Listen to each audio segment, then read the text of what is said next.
everybody, and welcome back to my channel. And today I've got a really interesting article for you from the Daily Mail website, and the headline of this article reads: Body cam footage shows non-verbal autistic black man being tasered after not following Georgia cops' instructions to get down. Police in Brunswick, Georgia repeatedly tased an unarmed black man with non-verbal autism because they thought he had a weapon. Rajon Cherry, 21, is seen holding a silver object which turned out to be a kitchen spoon when he wouldn't follow orders to get down. Officers tased him and then tackled him to the ground. He was sent to a local hospital and treated for his wounds. The Chief of Police, Jack S. Batiste, lauded the officers for using less lethal force. Cherry's mother, Sherry Johnson, however, said you didn't treat him as human. The officers claimed that the silver object was a wrench, which in the UK we call a spanner. This incident happened on September 4th at 8:30 p.m. Eastern Standard Time, when police responded to a caller demonstrating a man with no shirt or no shoes who was apparently hitting himself. The officer repeats for him to drop it, but Cherry continues to walk. Then the cop deploys a taser, causing Cherry to writhe in agony and to drop the item on the ground. The cops continue to shout, and a woman is seen on screen in the videos, which I'll link down in the video description, shouts, "He has autism, he is non-verbal, leave him alone." The cops then turn around and tell her, "Relax lady, he's being handcuffed." So yeah, Cherry then gets up and continues to move before an officer tackles him by the waist to the ground.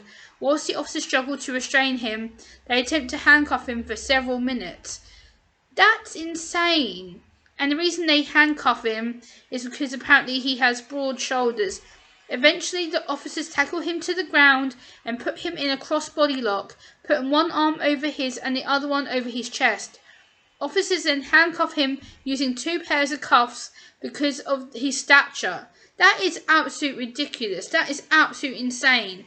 They did not need to handcuff him twice. Once would have been a sensory overwhelm issue, 2 would have been a touch issue, and 3, there was no way they needed to put 2 sets of cuffs on this guy. That, I understand they're doing it for their own protection maybe, and to make sure they were being safe, but really 2 sets of cuffs, guys? Come on.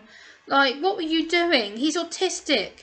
He's not a friggin' dangerous person who, you know, was going to hurt you or lash out at you, you know. Like, that was just insane. So, yeah, at this point, a woman is heard screaming, "Get off him, he has non-verbal autism. He's autistic." Then they correspond telling her, "He's in handcuffs, will you relax, lady?" Cherry was then guided into the back of a cop car and was sent to the South East Georgia Regional Medical Center with an officer to get checked out and evaluated, according to Glynn County Police.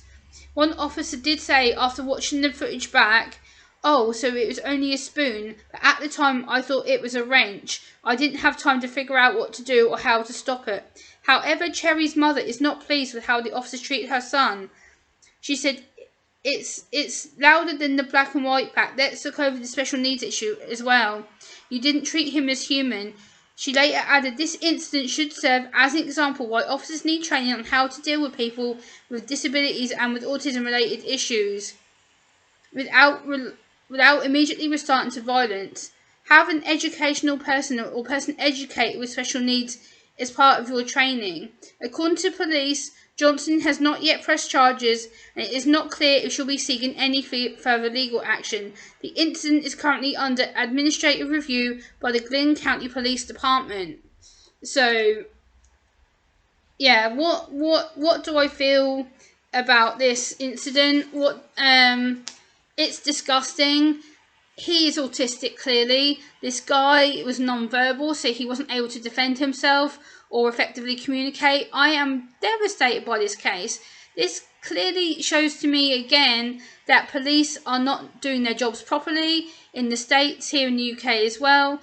The police do admit fault. They do say that they didn't know what they were doing, that they thought he had more than a serious weapon on him, which obviously it turns out to be a kitchen spoon, as you can see from the thumbnail of this video. He's autistic, guys. You guys have let him down and his family down. You guys clearly need to have training on how to better deal with people with disabilities. This is beyond unacceptable, guys. This is disgusting. You tasered him repeatedly, then you restrained him, which is a sensory overwhelm issue and anxiety issue. You then went to constantly tase him again, put 2 sets of cuffs on him. That to me is OCD obsessive. That is ridiculous. You got in his personal space, you tased him to the point where he was in agony. That is not good enough. That is disgusting. That is abuse of an autistic person, someone who doesn't have the mental function to respond to you. And the fact that he clearly walked away trying to get away from you as well, that shows he didn't want trouble. You guys went to him seeking it. You guys restrained an autistic person who was in distress. He clearly wasn't very well. Yes, maybe he shouldn't have been carrying a kitchen spoon with him. Maybe he was in the wrong for carrying that and walking down the road, sure. Maybe he shouldn't have been carrying that. Maybe he should have thought about looking after himself and getting to a safe place where he was able to be taken care of. But you should never have restrained him. You should never have tackled him to begin with. To tackle him from his waist and to push him onto the ground. Imagine the injuries you've done to him as well. Imagine the internal injuries he has right now. Imagine the physical stress and depression you've caused and the physical anxiety you've caused, not just to the poor guy, but to his mother. This is abuse of police authority. This is abuse of police powers. You do not abuse an autistic person like this. To actually restrain him and taser him, did you really need to taser him at all? Really?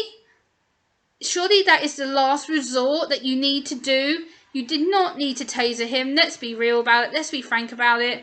You could have gone up to him, talked to him, or had a person who was responsible for him to tell you that he was autistic and non-verbal. You should have sought family help. You should have contacted his family.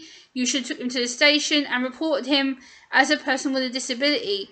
Not deal with a physical restraining and to put 2 sets of cuffs on him and to restrain him by his waist. That is unacceptable. That is negligent. That's just, oh my God, I can't believe how angry I am about this article. I am livid. I am absolutely livid. This shows again that police do not have any quality of training whatsoever. They do not know how to communicate with people with disabilities. It's about time this started to change. It is time that we make a difference and stand up and say no more abuse to autistic people. This is a case after case after case that I've heard of autistic people being hurt by the police. This needs to end now. This needs to stop. Let's work together with the police, with people in the local authority, and get them effectively working with people with disabilities so we stop this from happening. We stop repeat cases. We stop people going into mental institutions who probably end up needing treatment because of this issue. Let's get the police on side and work with them. I would love to work with police and train them on autism. I would. I've done it before. I would do it again. Guys, so let me know what you think in the comments below. Do you agree with me or disagree with what I've said? Do you feel the police were in their rights to restrain him? Let me know down below. I will link the videos down below and the article link down below as well in the video description. And until next time, guys, love you. Take care. Thanks for watching. Bye.